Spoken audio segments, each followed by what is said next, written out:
কিশোরগঞ্জের ভৈরবে র্যাব ক্যাম্পে হত্যা মামলার সুরাইয়া বেগম নামে নারী আসামির মৃত্যুর ঘটনার অভিযোগ উঠেছে।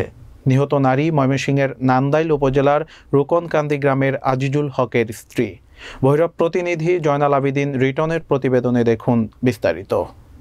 চলতি মাসের ২ তারিখে যৌতুকের দাবিতে অন্তঃসত্ত্বা পুত্রবধূ রেখা আক্তারকে স্বামী শ্বশুর শাশুড়ি মিলে হত্যার অভিযোগে নিহতের মা রামিসা খাতুন বাদী হয়ে উল্লেখিত ৩ জনের বিরুদ্ধে নান্দাইল থানায় মামলা করেন। জানা যায়, চলতি মাসের ১৩ তারিখে ময়মনসিংহ জেলার নান্দাইল উপজেলার বরুণাকান্দি গ্রামের যৌতুকের দাবিতে রেখা বেগম নামের কয়েক মাসের অন্তঃসত্ত্বা নারীকে পিটিয়ে হত্যার অভিযোগ উঠেছে স্বামী তাইজুল ইসলাম, শাশুড়ি সুরাইয়া বেগম ও শ্বশুর আজিজুল হকের বিরুদ্ধে। গতকাল এজাহারভুক্ত ৩ নম্বর আসামি সুরাইয়াকে নান্দাইল থেকে এবং ১ নম্বর আসামি তাইজুলকে ঢাকা থেকে আটক করে ভৈরব র্যাব ক্যাম্পে নিয়ে আসে।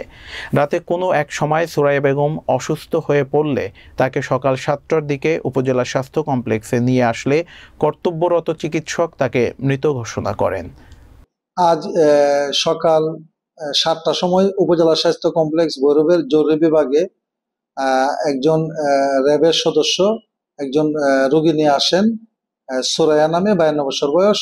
তারপরে আমাদের চিকিৎসক যারা ছিলেন তারা পরীক্ষা নিরীক্ষা করে দেখেন যে রোগী অলরেডি মৃত।